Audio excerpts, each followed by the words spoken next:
శ్రీమాత్రే నమః. జై శ్రీరామ్. ఒక శక్తివంతమైన సూత్రం గురించి తెలుసుకుందాం.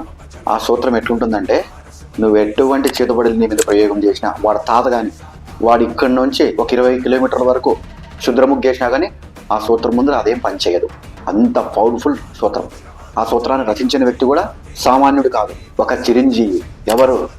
విభీషణుడు.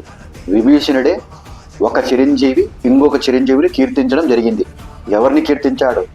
బాస్ హనుమంతుడు. ఆయన యొక్క పరాక్రమాన్ని ఆ యొక్క సూత్రంలో క్లుప్తంగా వివరించాడు.